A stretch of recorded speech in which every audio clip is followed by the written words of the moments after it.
Please don't hurt him. Protect him and his parents. It's just a baby.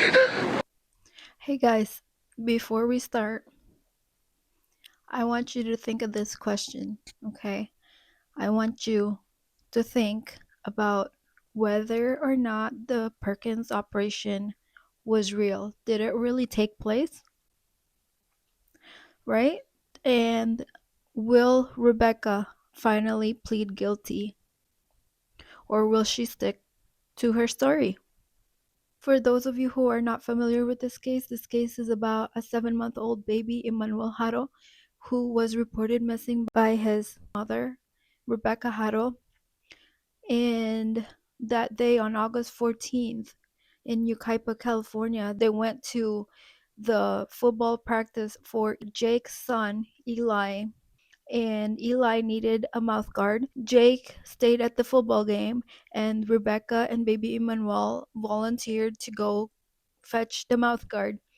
On the way there, Rebecca noticed that baby Emmanuel needed a diaper change. When they got to the Big Five parking lot, she was about to change baby Emmanuel. This is when somebody came up behind her and said, "Hola." Before she could even turn, she got socked in the face.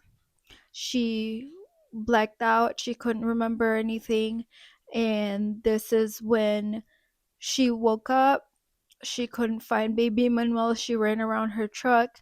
She went into the Big Five sporting goods store, and baby Emmanuel was gone, missing. She didn't know where he went, and she was frantically searching for him. What is the smell for my baby? So I wanted to change it before I walked into the store. I took him out of the car seat and I laid him on the chair. And I had his diapers right here. And then someone said, "Hola." And I couldn't even turn, and that was just, I don't remember nothing. I got up off the floor and I didn't see my child. Someone took him from... And immediately the investigators knew something wasn't right with what Rebecca and Jake were saying. The day after baby Emmanuel disappeared, they went to the news to plead for help to find baby Emmanuel. The thing was that there were some inconsistencies in her story, and as soon as she was being questioned about her inconsistencies, she stopped cooperating. And there was an organization, I believe it was an organization for people who need help looking for children. I'm not sure what it's called. And they were looking for baby Emmanuel, and Jake and Rebecca were in the house, staying at home, not helping looking for their baby. Right? So that doesn't make any sense. If your child is missing, you would be out there looking for your baby, and they weren't.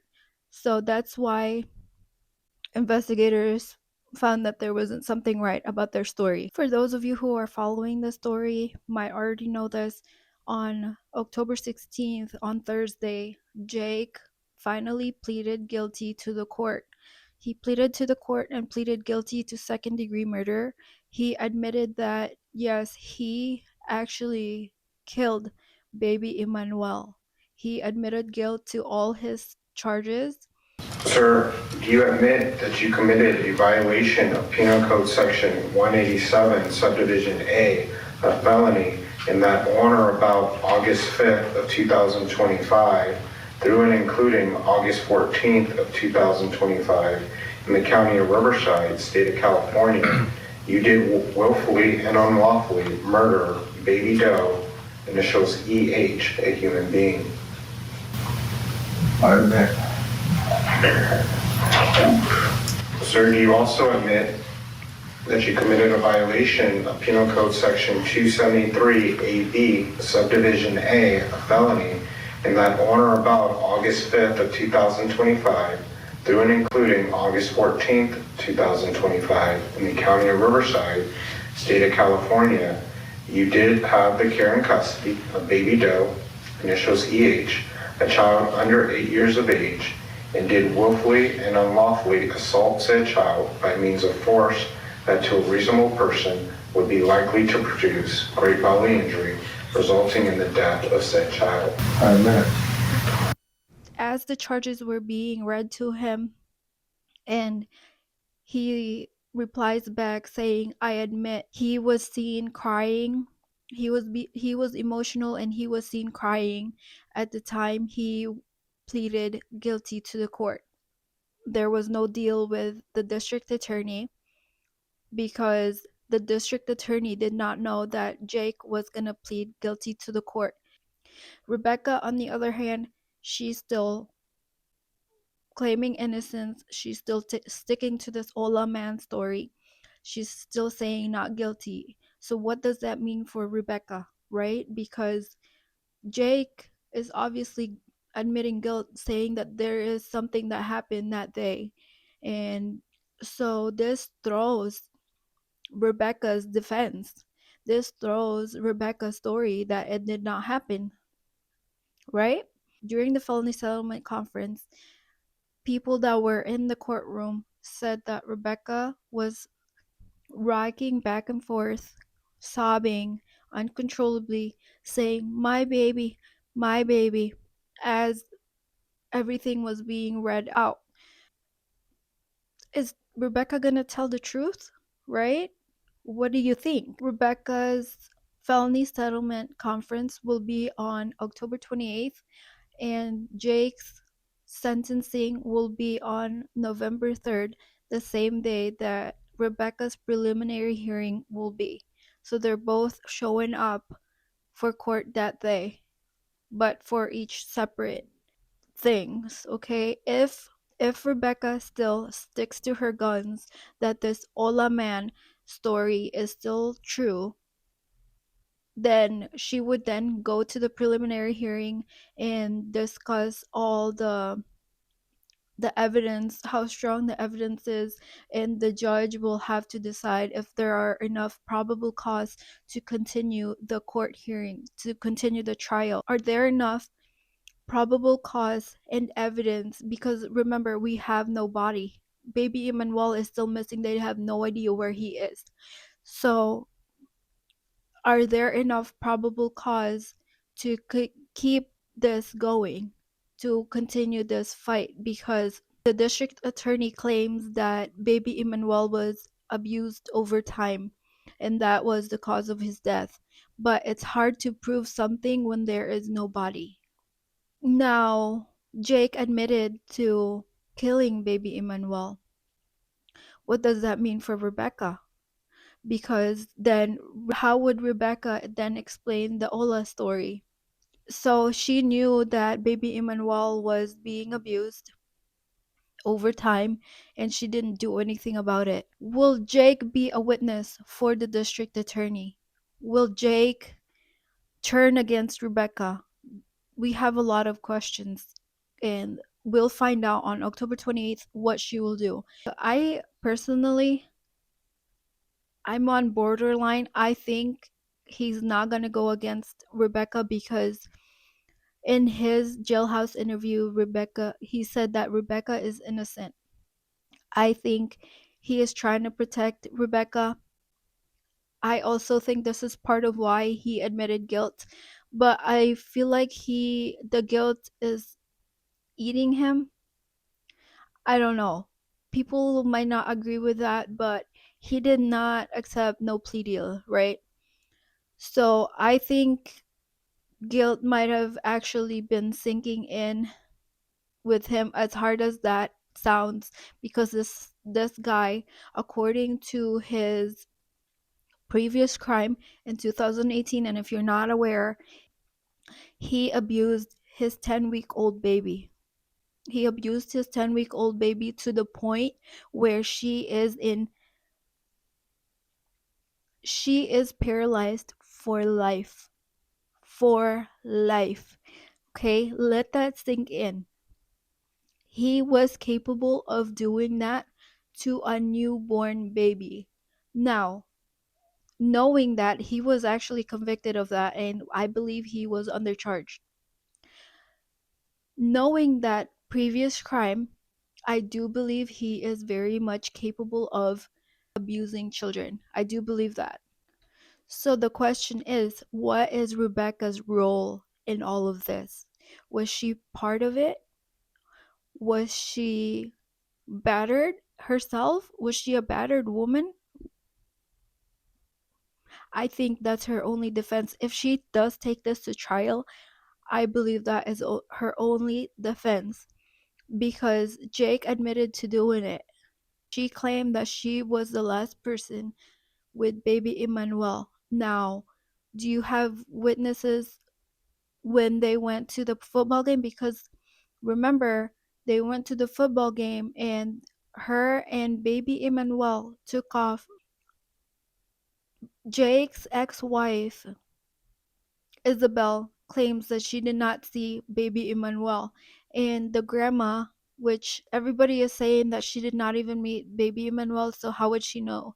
Because she wouldn't have been there that day. But they are saying that baby Emmanuel was left in the car. Okay, mind you, this is in the middle of August in summer in 90 plus degrees heat. I used to live in California. It's hot there. 90 plus degree weather in the car by himself. That doesn't make any sense, right? So, where was baby Emmanuel that day? Did anybody see him? Because as far as I know, Rebecca is the only one, supposedly, according to her story, she was the only one last with baby Emmanuel. So either she did something to baby Emmanuel, or she knows what happened, right? And I do believe she is battered. I do believe she's a battered woman, and I'm going to show you guys how she looks at Jake, and it just seems like she looks for approval. Okay? And if you're a battered woman and you have like a Stockholm syndrome going on with your significant other that is continuously abusing you, you're gonna stand up for that guy. Because in her mind, she's in love with Jake, right? And in her mind, that strong bond that she has with the abuse and the relationship, it's sick. I'm not really sure how it works, but the Stockholm syndrome, if you don't know, they're in love with their abuser. Okay, so I do believe she is covering for Jake. Now, as far as her admitting guilt on October 28th, we don't know. I mean, I don't think she knew that Jake was gonna plead guilty to the court that day on October 16th, right? Now, after she knows that Jake Haro pleaded guilty, I think she is gonna follow his steps and actually plead guilty as well. And their charges were amended. Okay, it was 273 AB parentheses A, meaning you willfully caused or abused your child resulting in death. Okay, and this is what the district attorney believes is what happened. And they amended the charges, and they are being charged. It said 187A murder, which means the crime was carried with forethought and precision. Okay, I'm gonna read you guys what Garrett Huddle said. Hi everybody, Garrett Hoddle, KESQ News Channel 3. I've just read the amended felony complaint for Jake Haro. Remember, he just pled guilty to the murder of 7-month-old Emmanuel Haro, and there's some new information in that complaint. It says that the murder was carried out with precision and planning, and that Rebecca took advantage of her position as a mother, and that the victim was especially vulnerable. I think people understand that a 7-month-old baby sent... Which, if you're capable of doing that to your child, you're a sick person. And as you remember, baby Emmanuel's body is still not found. It's been over 2 months. Where is baby Emmanuel? Will Jake tell the truth? Now, in my honest opinion, I do think Jake,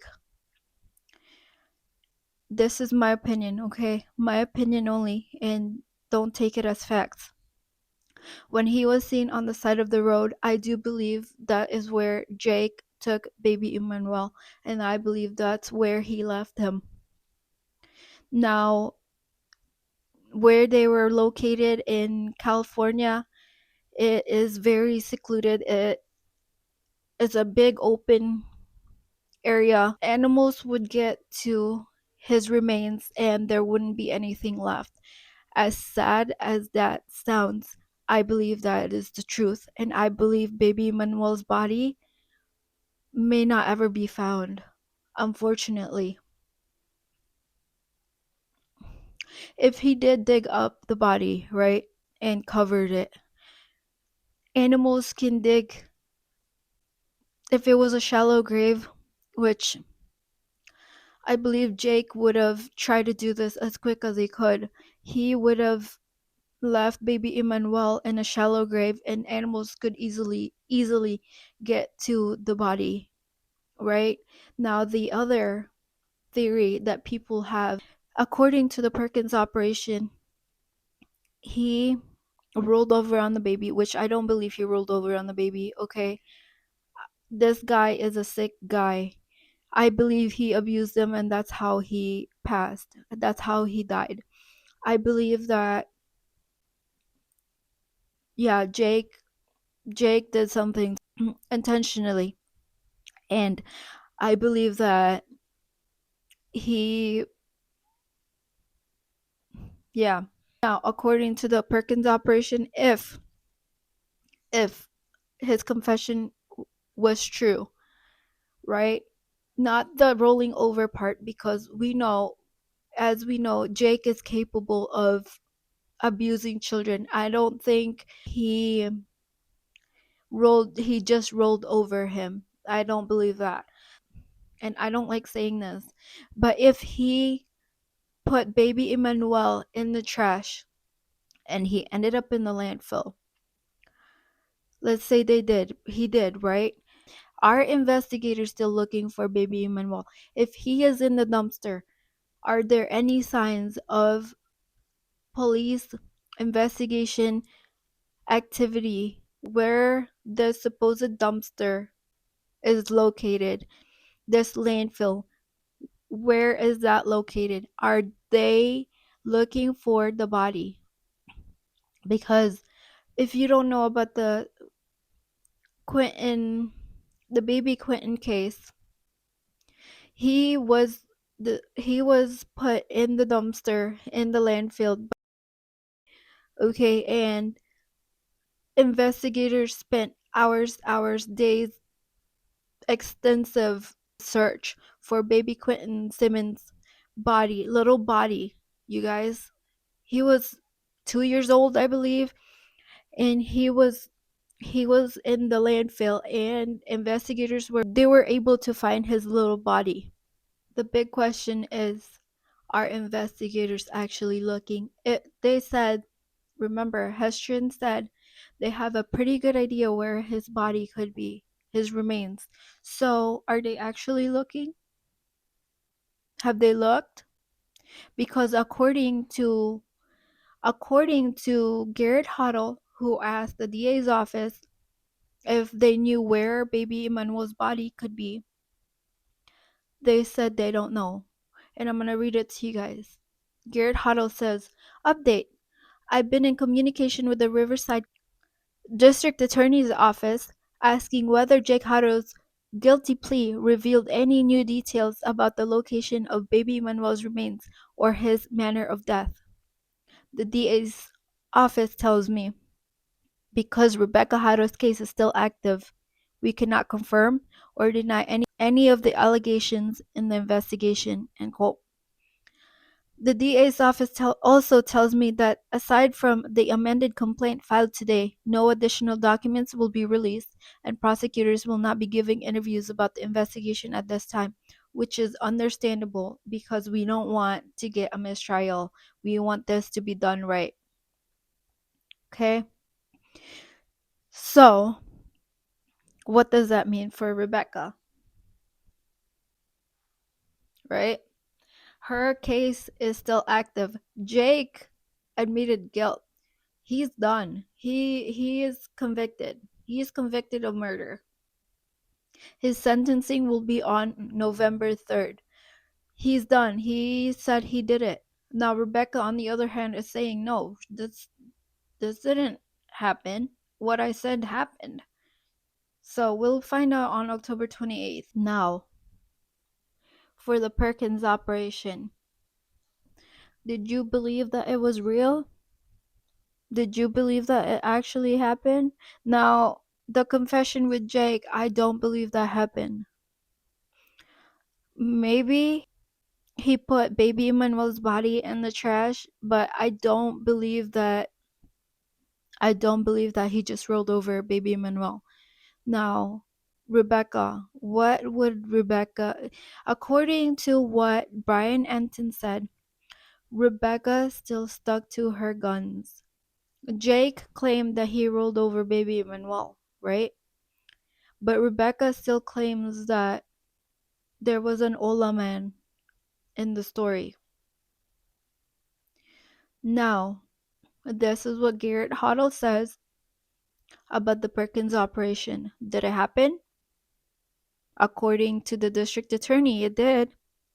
And which makes sense if they don't say it. During the press conference, they denied any allegations. They denied that the Perkins operation actually happened. And understandable, because if there are undercover people in the cell, in the jail, or right there, they would be in jail right now. If there were undercover inmates in there, they would not want to jeopardize, they wouldn't want to jeopardize the case. That person will be put in danger. That person, the whole thing will be done. Wrap it up, right? Because they don't want to jeopardize this person. This inmate wants to build a trust with Jake Haro. You think he's just gonna spill it out to some stranger? He might.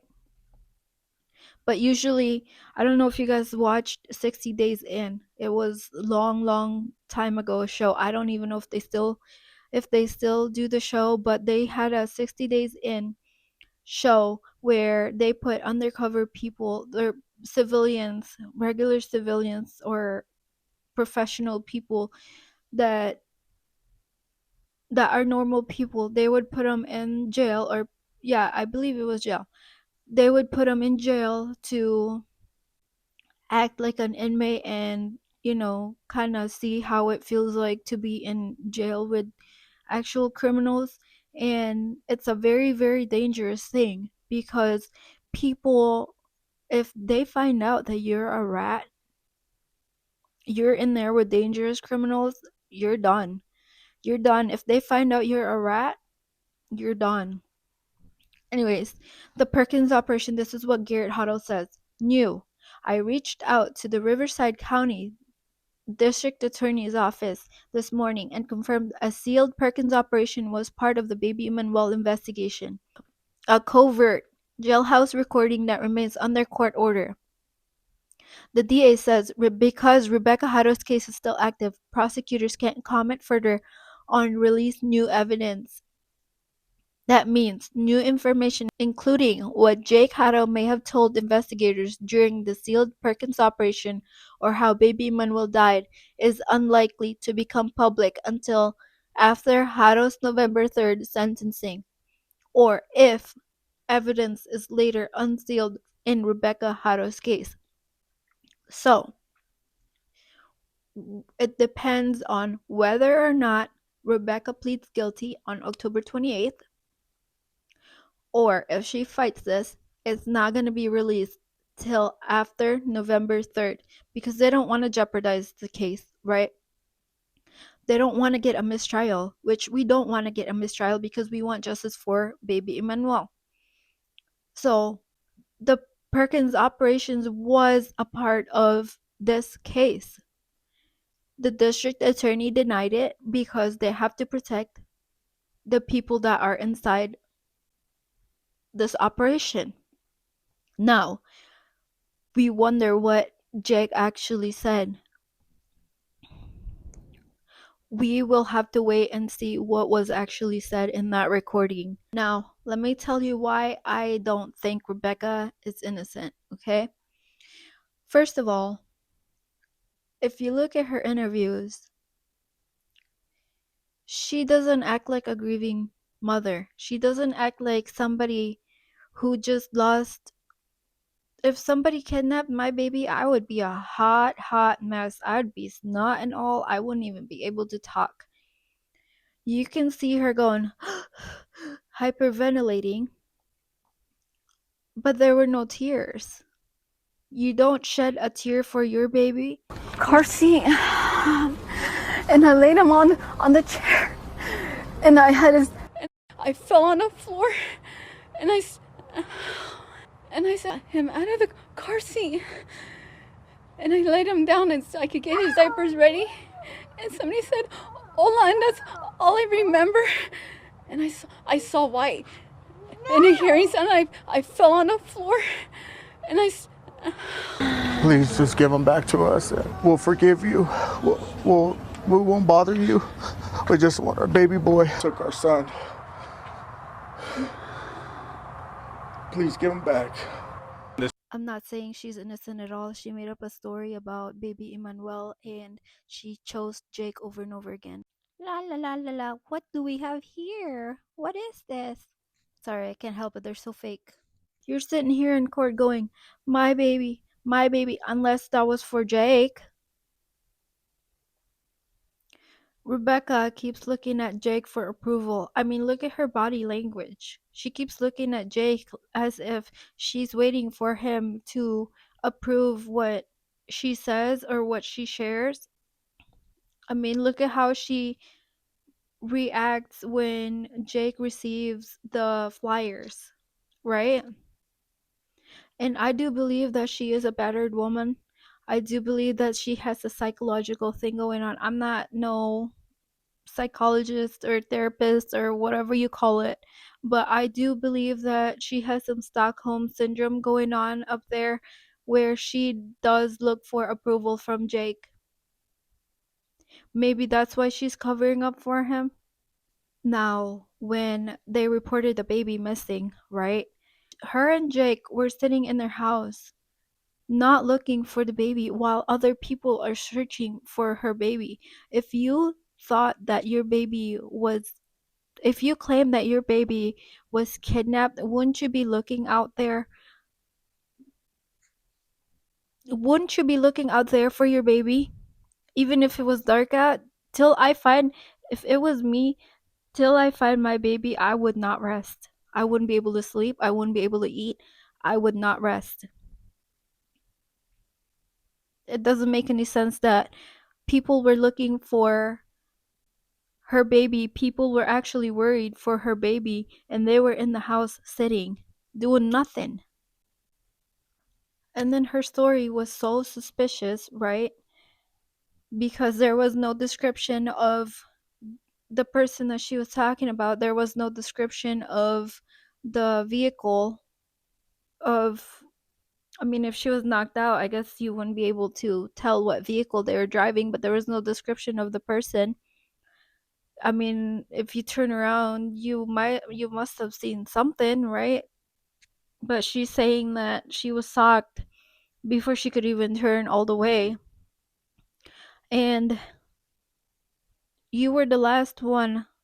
According to your story, you were the last one with baby Emmanuel. So either you had something to do with it or you knew that Jake did something to the baby and you're covering up for him. And there was really no Ola story. And I just want to point out this. I looked it up on Google Maps. Big Five, where it happened, the Big Five store, and you could see where that short clip that I shared, where that camera was pointing at where it actually took place. And as you can see in the parking lot, it's not a busy spot because there's a big lots right here, and then where that store is, the Bada store, is pointing where that camera is was pointing at the Big Five store parking lot, which you can't see very well, but there you can see Rebecca running around in that clip. As you can see right here, this is the Bada store, and this is where that surveillance video camera was at. You can see the mannequins in front of the store. So this right here is Big Lots, and I believe this is Google photos from last year, so I'm not sure how updated these photos are, and I try to see what's over there across the street to see what kind of business that is. This is the spot where she says it happened, and as you can see, there's a wall of bushes over there, so that is why she picked that spot, because nobody can see her over there. As you can see, it's covered, and yeah, that. And I try to look and see if there are any cameras by the entrance. I did not see any.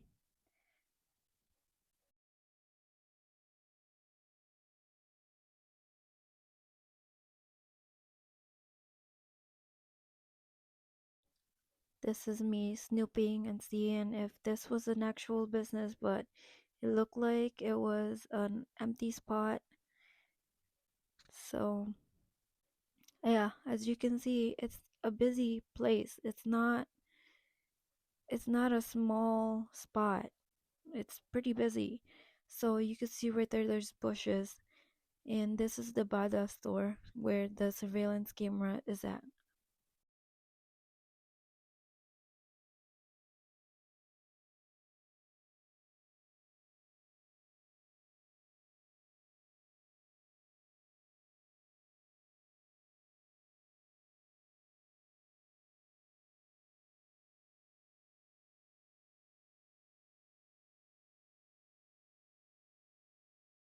Then I tried to see if the lights had cameras on them. Sometimes they have cameras in the parking lot too, but I don't think I seen any. It just kind of makes you wonder if investigators actually seen her just running around by herself the day of, and if there was really an Ola man, right? And if she went over there a week prior asking about cameras outside the parking lot because she had her car broken into, wouldn't if Big Five had cameras inside, would they have seen her asking about cameras inside the store, right? I don't I don't think they're the brightest of the brightest, to be honest with you guys, because there is such thing as digital evidence, and we live in a time where it's hard to commit a crime, right? Because there are cameras, the cell phones, the internet. I've heard of cases where internet providers are telling on the people that are looking at inappropriate images of children, where they reported it to exploited missing children. They have reported people that way. And it doesn't make any sense to me that they don't have the common sense to think that there are digital trails. So it doesn't make any sense. So, you guys, the Perkins operation did take place. Brian Enton was right. It did take place, which is, it's kind of sad that they made him look bad, but Brian Enton is pretty reliable, and he doubled down on everything that his source told him. He believed everything did happen, and he stuck to it, right? So on October 16th, they filed a court order discovery. Okay, this is what it says. Document ordered sealed. This is for Rebecca Haro. Document ordered sealed and is not accessible without a court order defendant's objection to, quote, protective order / non-disclosure order, RE, Perkins Operation Discovery. And it says ordered sealed. They don't want this going to mistrial. They are keeping everything close to heart, then everything will be thrown out, right? Do you think she'll get a lesser charge than Jake? Or do you think that she'll get about the same as Jake? I do believe she is battered. I do believe that she did try to stop something that happened around the beginning of August through August 14th when she got that black eye. I do believe she did try to stop something, and I do believe that she is a battered woman. So whether or not she'll get a lesser charge, we'll see. Will she plead guilty? We'll see. But she does know something happened, and like I said, she failed as a mother. She failed baby Emmanuel and the 2-year-old child Mackenzie. She failed both of them by not leaving Jake. And like I said, from what I could see, and this is pure speculation, from what I see looking in, the 2-year-old looks like she is normal.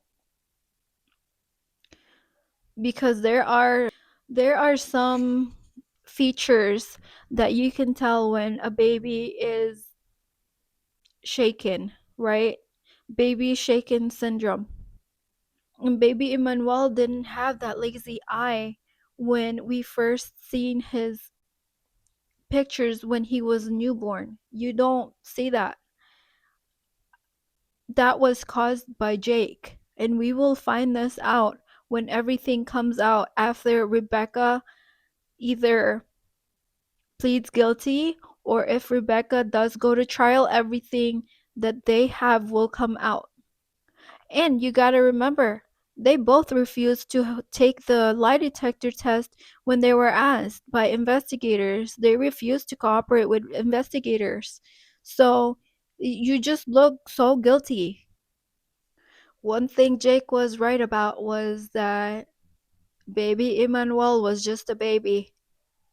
He did not deserve what happened to him, and I pray every night that they find his remains, but unfortunately it's been over 2 months. You guys, I don't think they're gonna find him. I just don't think. I'm hopeful, I'm praying that they find him, but I do believe it's possible. If they believe that he is in a landfill, I do believe it's possible, but are they actually still looking? I mean, they're not gonna tell the public, but are they actually still looking? Are investigators actually still looking? Because I haven't heard anything. So I haven't heard. There's cameras, there's people taking videos everywhere. Wouldn't you think that people would talk about this if they had seen investigators around somewhere looking for something, right? This is what the Riverside County District Attorney's Office said in the news release. October 16, 2025, Riverside, the father of 7-month-old Emmanuel Haro pleaded guilty today, October 16, 2025, to the child's murder. Jake Mitchell Haro, date of birth, February 9th of 93, of Cabazon, entered guilty pleas to 1 count of each murder, child endangerment, and filing a false police report at a felony settlement conference at the Hall of Justice in Riverside. He is scheduled to be sentenced on November 3rd, 2025 in Department 61 at the Hall of Justice. Jake Haro's guilty pleas were to the court and not a plea agreement with the district attorney's office. In a plea to the court, the defendant enters guilty pleas to all charged counts, and the judge in the case determines the sentence of the defendant will serve. Haro faces a potential sentence of 25 years to life in prison. The same date, November 3rd, his wife Renee Haro date of birth February 3rd, 84, is scheduled to have her preliminary hearing in Department 61 on charges of murder and filing a false police report. The false report charges stem from the defendant's falsified report of Emmanuel's abduction on August 14th in Yucaipa, when Rebecca Haro claimed she was attacked in the parking lot while changing the baby's diaper, and Emmanuel was then kidnapped. Authorities in San Bernardino County investigating that report found it to be false, and the couple was later arrested and charged by the Riverside County's District Attorney's Office with Emmanuel's murder. As of this news release, the boy's remains have not been recovered. Because there are still active criminal proceedings involving Rebecca Haro, and the District Attorney's Office will be making no additional comments regarding the case or the guilty pleas of Jake Haro. Now, I do believe why on the tira says that Jake got rid of items on the 7th, the 8th, and the 9th. And it's because that Jake wanted Rebecca to not remember baby Emmanuel, so he got rid of everything that reminded her of baby Emmanuel so she would not get upset. That day, I do think something did happen, and Rebecca did try to stop something happening to her baby. That is why she has a black eye under her right eye. Now, as to what happened, I do think she did try to stop it, and then she got socked in the face by Jake. She seen white, she don't remember anything. She came to and the baby was gone. I don't think she knows what happened to the baby. Now,